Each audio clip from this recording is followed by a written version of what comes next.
Good Friday morning, friends. Mark Holmes here with my buddy Cowboy Joe Boo. What's up, Joe Boo? And Joe Bear in the house. And as always, I want to say thank you all for watching, commenting, subscribing, and being part of the Joe Boo Sports Report.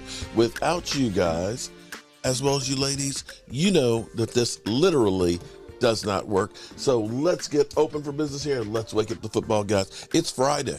It's Friday. You know, I am so excited because we got the combine. Now, let's be clear here. The combine is literally, you know, it's almost like watching an aerobics class. No, actually, aerobics classes might be more fun. I mean, it's great to see the players running and all that. You know, we live streamed for 5 hours yesterday. We'll do the same thing today. Through the combine and stuff, and tomorrow and Sunday as well, because we're looking at the future NFL greats. We don't know who's going to pop out and be that guy. We'll have guys that'll be highly touted that will fall on their face, guys that will be overlooked that will become NFL legends and Hall of Famers, and we don't know who they're going to be. And of course, every team's future and hopes are all there, right there in front of them, and probably more for the Dallas Cowboys than any team else, because the Cowboys live and die through the draft. The Cowboys have not been that team that says, we are going to go out and get ourselves a team. You know, because, you know, let's be clear. The Eagles aren't that team when it comes to drafting. The Eagles team, the last great player that they got in the first round drafting, Lane Johnson. You can look at all of the draft picks now. You know, Devontae Smith and Jordan Davis, they have chances to turn that narrative around. But you look at some really bad first-round draft picks. But where the Eagles excel, and it was great because last night when we was live streaming with my man, Game Time, we talked about how it seemed like every free agent move the Eagles made was gold.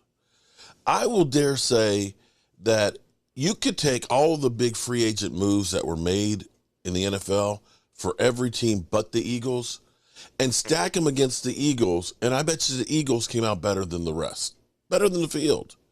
They were that good because a lot of teams made free agent moves that were awful. Didn't help them out much. The Eagles, Robert Quinn is probably the only one you look at and say he didn't have an impact on the team. That was insane. They had the perfect storm in free agency. But for the Cowboys, everything we have for the most part is bargain basement free agents and the draft. Now, I remember sitting there yesterday watching, because I remember this shot right here. John Machado, I believe, tweeted this out, this pic. I remember sitting there talking to my man, Game Time Brian. Check out his channel, Game Time, up-and-coming YouTuber. You know, one of my people came to our tailgate a couple years ago, and that's when I first met him, and we become really good friends. But I remember because first they showed the picture, and then they ended up putting on the caption here, Stephen Jones and Dan Quinn. They didn't put Will McClay's name on the list, which is pretty much fitting on Will McClay. Because Will McClay, you have to look at the Dallas Cowboys from the time that they made him the head of scouting, that everything changed. It used to be that Jerry Jones was moving up and down in the draft and making all these, you know, it was like Draft Day, the movie, except he wasn't on the Cleveland Browns side of making the moves. It was more like he was on the Seattle team making the moves, the one that was getting screwed and making mistakes. But since Will McClay became head of scouting and the silent GM as far as getting your players and working with the coaches to find out the type of players that they need and getting those guys, and penny pinching in free agency, finding great talent and players. Guys like Terrence Steele. Terrence Steele, who his rookie year was thrust in as an undrafted rookie free agent in the starting lineup, and people were like, man, this guy's a bum, but who has actually become one of the better right tackles in football and will get a long-term deal from the Cowboys while he recovers from the ACL tear in week 14. Excuse me, sorry about that little congestion. That's Will McClay finding those guys. Will McClay, I still am amazed because we've heard before a couple of times the Texans wanted to interview him for the GM role. I'm still amazed that we have a Will McClay here, that he hasn't gone on elsewhere to be the GM, at least to have the moniker of it, to be that guy that gets interviewed and is deemed the guy who builds the team, to get the credit that he deserves. But Will McClay always says he has unfinished business here. It's got to be about winning a Super Bowl. See, I feel confident when I see Dan Quinn, who understands what it takes to win, a former nose guard, undersized, understand. See, you can't take for granted what the man in the middle does. You can't take for granted the amount of abuse that person takes, being in the middle, the amount of pain that where the hits are coming, the soreness after a game. But you understand that is the linchpin, that is the cornerstone, and that's what he understands from being there in the middle. Will McClay, that guy, that evaluator of talent that has that scouting department, that knows these guys. Now, I feel confident with those two. I'm not so sure about Stephen Jones, but at least we got 2 out of the 3. And speaking of 2 out of the 3, in some regard, the Cowboys get a little bit of vindication. We heard all off season, the Cowboys, they let go of Connor Williams, Lyle Collins, how they screwed up with Randy Gregory. They traded Amari Cooper for a ham sandwich. No cheese, just a ham sandwich. Well, it looks like the Bengals are going to release Lyle Collins. Lyle played good at run blocking, but never got his feet together when it came to pass blocking.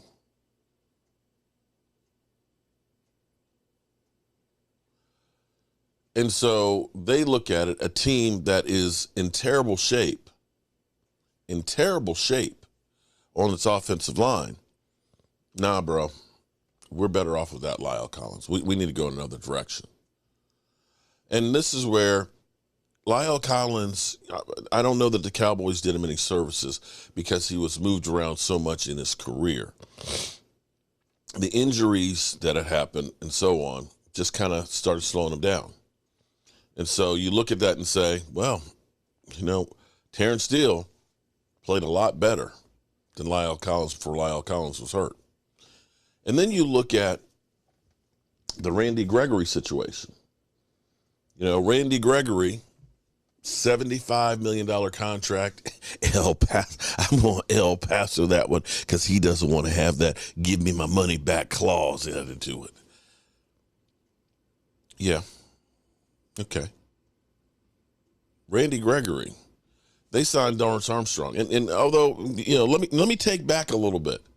Let me take back a little bit what I said about Stephen Jones, because Stephen Jones got laughed at, a.k.a. Catboy, for saying, numbers-wise, Dorrance Armstrong, he's right there. He's right there with Randy Gregory. And people are like, oh, my God, are you serious? Are you serious? Come on, Catboy. But here it is. If you take Dorrance Armstrong, I believe, who had, 8.5 sacks, more than any season that Randy Gregory had, and he wasn't passing the Dutchie from the left or the right. None of the off the field issues that you had with Randy Gregory for half the price. Randy Gregory, about $12.5 million a year. Dorrance Armstrong, like $7 million. And add to it, they drafted a guy in the second round, Sam Williams, who I believe had 4 sacks. So you look at those moves right there and you say, well, damn. Cowboys did pretty good in those situations. Now, the Amari Cooper one, that's the one that we will focus on because that's the one that screwed us the most. They screwed up the wide receiver position 100%. They just did. And they realized that, and we're at least hearing them say, we're going to make a big move there.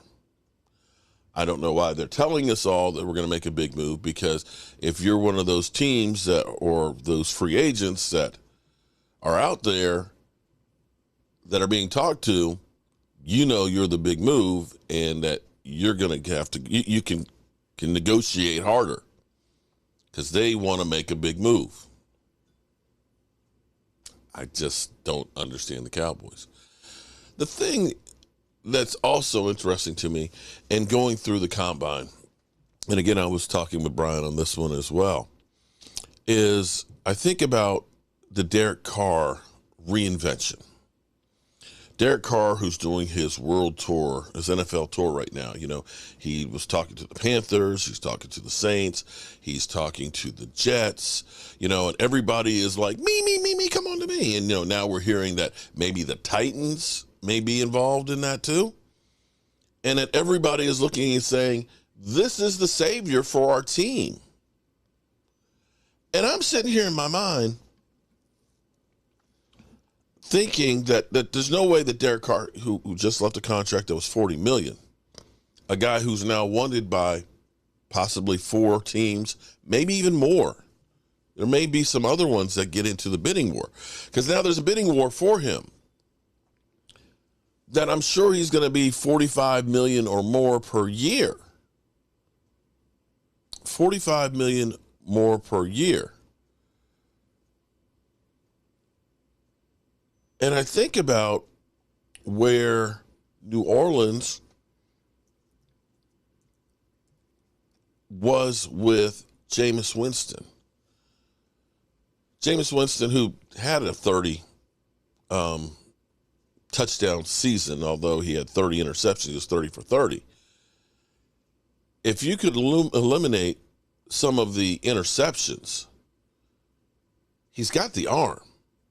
He needs the coaching.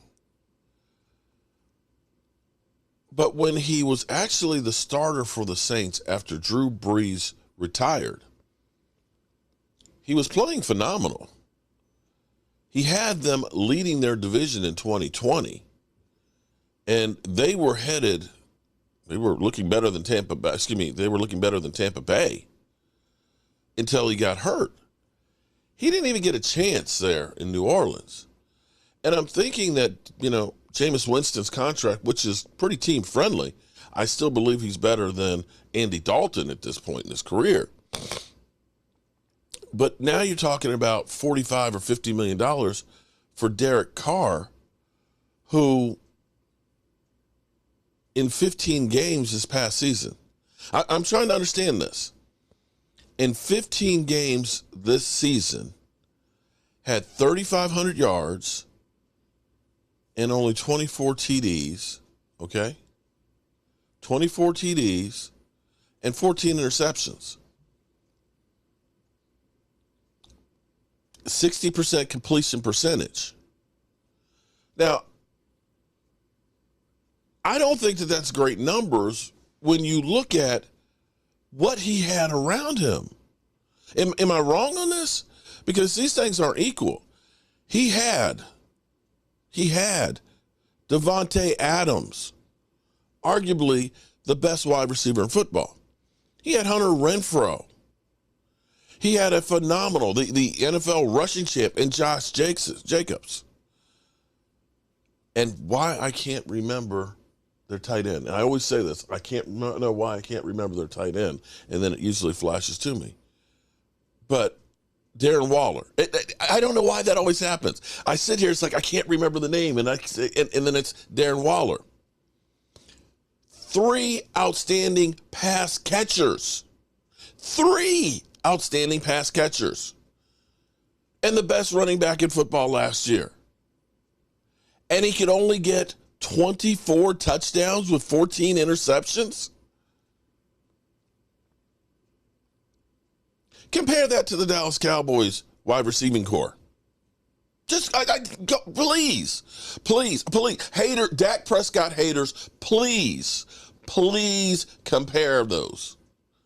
60.8% completion percentage, 24 TDs, 14 interceptions, with probably one of the best receiving offensive weapon core in the NFL. But everybody wants him. Let's listen in to the fantastic visits that he's had with the Jets. Some of the top 10 teams that could be thinking about Derek Carr, specifically the Panthers at 9. The Jets don't have a top 10 pick, but they are clearly in the mix for him. Here's General Manager Joe Douglas talking about his impressions of the former Raiders quarterback. Obviously, you guys have seen reports about us bringing Derek Carr in about a week and a half ago. I can tell you that was a fantastic visit. We really enjoyed spending time with him. Obviously, he's the only quarterback that I can really shed any light on for you guys, since he's the only quarterback that's a free agent. But I can say that he left a strong impression with everybody, and so. Obviously, we're going to be exploring the veteran quarterback market this offseason, and we're going to look at every available option. We feel like when it's time to make the right decision, whenever their process, we're going to make the best decision for the Jets. First of all, he could have talked about Carson Wentz because he's available, but it tells you that even though they're looking at every veteran quarterback, but no, he's not a free agent yet. He's still not a free agent yet. You're right. Wentz has been cut by the Commanders. That's the key. I forgot. If you're cut by the team, then you can be discussed publicly. But if you're Zach Wilson and you're hearing this, and I know Zach Wilson at one point was asked about it, he said, well, I'll make every practice hell on the veteran if they bring one in, or words to that effect. But it's still far from the endorsement that you would expect if they're hoping to at some because it's just like a weird spot.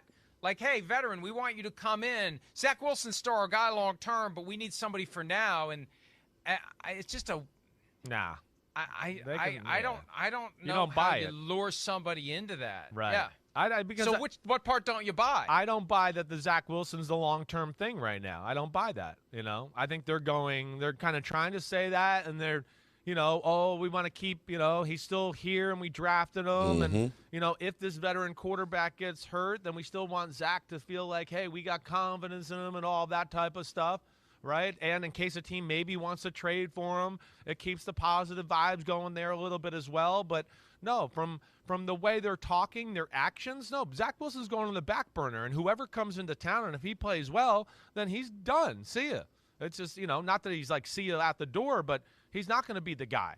What are they going to do? Sign Derek Carr? He has 2 good years, and they go, hey, Derek, we said Zach was the future, so. You had 2 good years. We've gone to the playoffs. We're going to cut you now and go back to Zach, right? Come on, give me a break there. So they're looking to move on and just keeping things in good graces with Zach, saving face for themselves, trade possibilities, keep his confidence up, all those type of things. At least that's how I look at it. I just hope the truth isn't that they don't want to cut Zach Wilson, give him the ultimate wake-up call for his own good, and then he goes somewhere else, and he becomes the guy somewhere else that he wasn't with the Jets. The old Chris Carter thing. Sure. He needed a wake-up call. The Eagles cut him. He becomes a Hall of Famer somewhere else. I hope they're not squatting on Zach Wilson simply because they don't want him to figure it out somewhere else. If he's ever going to figure it out anywhere, it's going to be here, and we're just going to sit on him while he maybe figures it out, but it's going to take that indignity of being dumped by the Jets to really wake him up, but they don't want to do it because they don't want to look bad. They don't want another Geno Smith situation. I hope that's not the explanation, because future rookie quarterbacks who may get drafted by the Jets may be paying attention to how they treat Zach Wilson on the way out. Yeah, well, I think that's true. All right, that's enough of that one. But to me, I'm still mystified and cannot understand the whole Derek Carr love fest in his career. We're talking about averaging 24 touchdown passes and 1.1 interceptions a game. Hasn't had more than, since 2016, he's had one season with 27 touchdowns. But all of a sudden, he is deemed the savior. And mind you, he used to have Amari Cooper also there as well as a wide receiver. It hasn't been that he hasn't had guys around him. But hey, what do I know? I'm a guy with a day job and a voodoo doll. And one final tad bit before we get out of here. C.J. Stroud was asked about Justin Fields and this meeting he had with the Bears. He ain't no damn running back. He's a quarterback. He can sling it. I don't want to go there. That's Justin's team. Whew. Wow. We'll definitely have more on that a little bit later. I appreciate you guys as always, and I'll see you soon. Our folks here, as always, I want to thank you all for watching, commenting,